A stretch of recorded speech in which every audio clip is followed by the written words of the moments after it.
दोस्तों, क्या आप जानते हैं कि प्रार्थना करते समय कुछ बातों को बिल्कुल भी नहीं बोलना चाहिए। जी हाँ दोस्तों, बहुत बार आपने ये सुना होगा कि प्रार्थना करते समय हमें किन किन बातों को बोलने की आवश्यकता है। मैंने भी बहुत बार वीडियो बनाकर ये बताया है कि एक मसीह व्यक्ति को प्रार्थना करते समय किन बातों को बोलना चाहिए। लेकिन आज मैं आपको बताना चाहता हूँ कि कुछ ऐसी बातें हैं जो प्रार्थना करते समय बिल्कुल भी नहीं बोलनी चाहिए।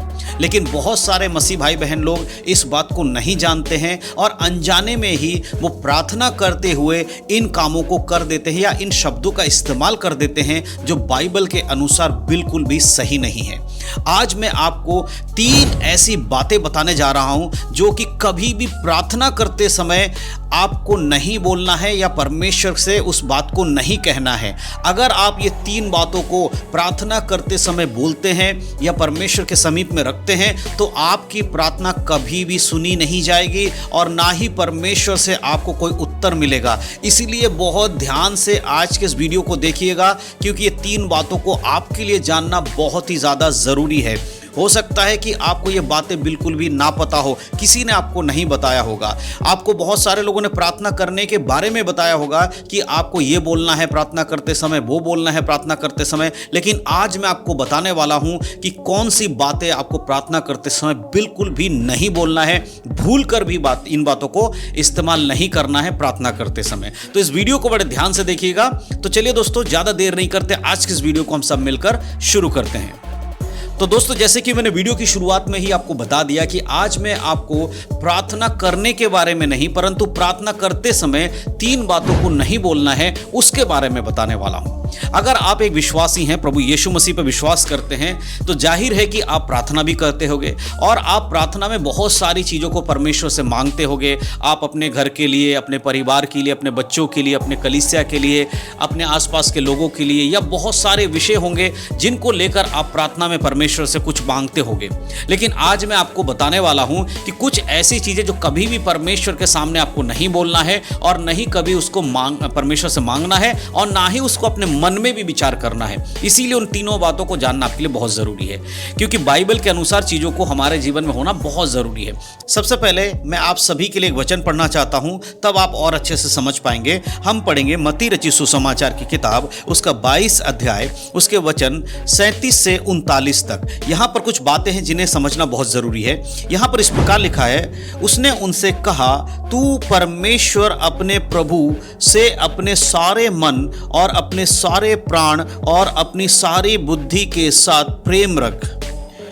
बड़ी और मुख्य आज्ञा तो यही है और उसी के समान यह दूसरी भी है कि तू अपने पड़ोसी से अपने समान प्रेम रख। दोस्तों, यहाँ पर प्रभु यीशु मसीह सबसे बड़ी आज्ञा के बारे में बता रहे हैं और यहाँ पर सबसे बड़ी आज्ञा, 2 आज्ञाओं को परमेश्वर यहाँ दिखाते हुए बोल रहे हैं कि तब सबसे पहले तो परमेश्वर को ही सबसे पहला स्थान देना है, उसी की आराधना करनी है, उसी की बातों को मानना है, उसी के लिए अपने जीवन को समर्पण करना। दूसरी उसी के साथ साथ बता रहे कि सेम इसी के तरह एक और आज्ञा है, वो है तू अपने पड़ोसियों से अपने समान प्रेम रख। इस वचन को याद रखिएगा, क्योंकि वीडियो में आगे चलकर आपको ये वचन समझ में आएगा। अभी शायद आपको समझ में नहीं आ रहा है, लेकिन मैं वो 3 बातें जब आपको बताऊंगा तब आपको ये वचन समझ में आएगा। तो सबसे पहले मैं आपको बताना चाहता हूँ, पहला जो बात है जो प्रार्थना में आपको नहीं बोलना है, वो है अपने पड़ोसी को सबक सिखाने के लिए या उनके जीवन में बुरा होने के लिए कभी भी परमेश्वर से प्रार्थना ना करें। जी हाँ दोस्तों, बहुत बार आपने देखा होगा कि आपके आसपास के लोग आपसे नफरत करते हैं या आपके विरोध में बातें करते हैं। कई बार वो आपको बहुत सताते हैं। आप प्रभु यीशु मसीह पे विश्वास करते हैं, इसलिए वो आपको बहुत सारी बातों में आपको सताते हैं, कई सारी चीज़ों में आपको परेशान करते हैं। ऐसे में क्या होता है, बहुत बार मसीही लोग इरिटेट हो जाते हैं या गुस्सा हो जाते हैं या परेशान हो जाते हैं, और ऐसी हालत में जब वो प्रार्थना करने बैठते हैं तो वो परमेश्वर से कहते हैं, प्रभु हमारे पड़ोस में रहने वाले लोग हमें सताते हैं, परमेश्वर उनके जीवन में आप ऐसा कुछ करो ताकि उन्हें सबक मिल जाए कि प्रभु यीशु मसीह के लोगों को सताने का परिणाम क्या होता है। इस तरह से अपने मन में जलन की भावना रखकर बहुत सारे लोग प्रार्थना करते हैं।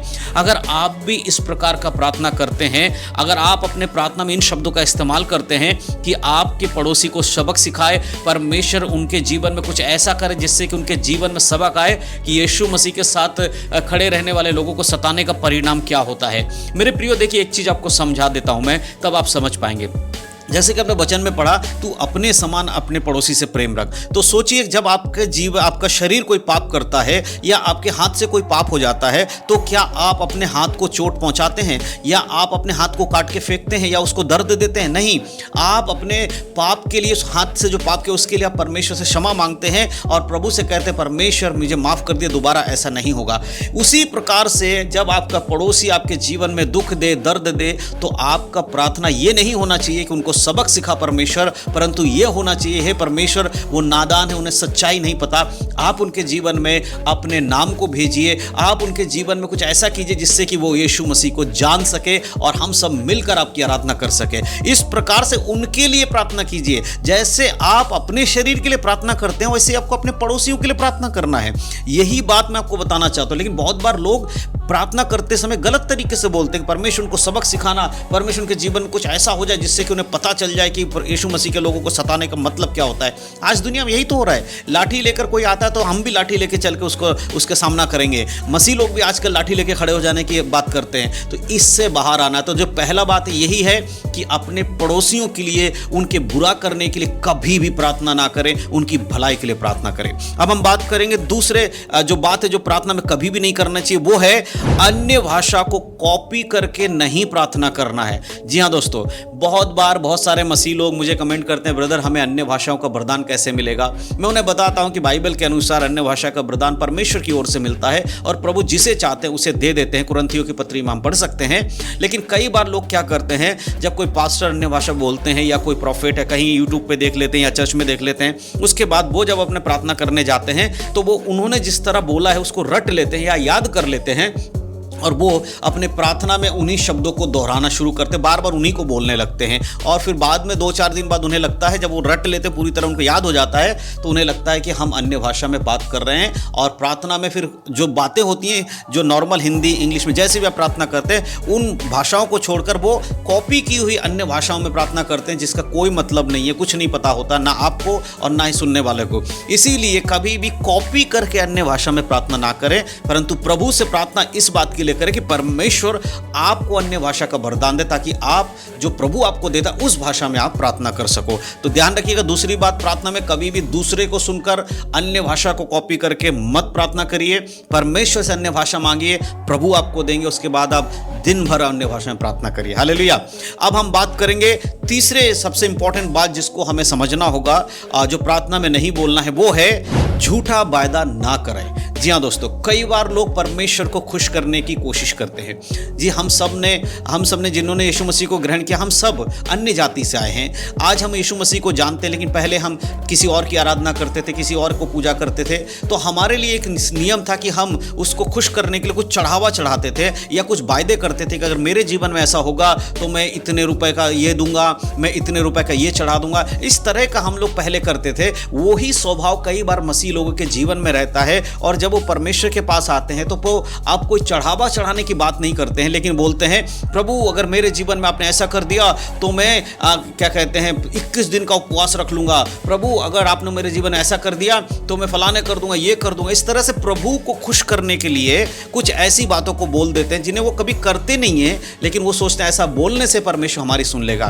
देखिए मेरे प्रियो, ये कभी भी नहीं करना। झूठा वायदा परमेश्वर के समीप में आपको प्रार्थना में कभी नहीं करना है। आप जैसे हैं सच्चे मन से बोलिए, परमेश्वर मेरे जीवन में ये है, आप चाहे तो मेरे जीवन में आप इसको करिए, मुझे इसकी जरूरत आप मुझे दीजिए। लेकिन ये मत बोलिए अगर आप मुझे देंगे तो मैं आपको ये दूंगा, आप मुझे देंगे तो मैं हर संडे चर्च जाऊंगा, अगर आप मुझे बड़ा सा गाड़ी दे देंगे तो मैं क्या करूंगा, हर संडे चर्च जाकर आपकी गवाही दूंगा। इस तरह की तो परमेश्वर के सामने वायदे नहीं करना, झूठे वायदे। कई बार लोग वायदे करते हैं, निभाते नहीं है।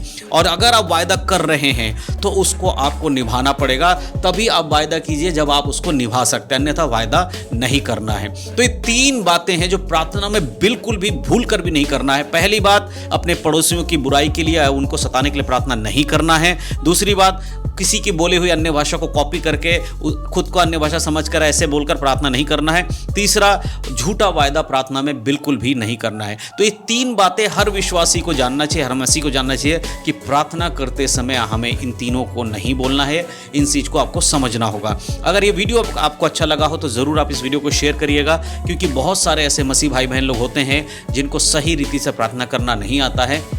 और अगर आपने इस बात को सीख लिया है तो आपका और हमारा कर्तव्य यही है कि जो हमने बाइबल से सीखा है, परमेश्वर की आत्मा सीखा, वो दूसरों को सिखाएं। तो ज़रूर इस वीडियो को शेयर करिए, उन लोगों तक पहुंचाइए जिनको इसकी ज़रूरत है। हो सकता है कि आपके जैसे बहुत सारे लोग ऐसे होंगे संसार में जिन्हें प्रार्थना करना नहीं आता, या आता है तो गलत तरीके से कर रहे हैं। तो प्लीज़ आप उनके लिए इस वीडियो को शेयर ज़रूर करिएगा। तो परमेश्वर इन सब बातों के द्वारा आप सबको आशीष दे। यीशु मसीह के नाम में सबको जय मसीह की। God bless you.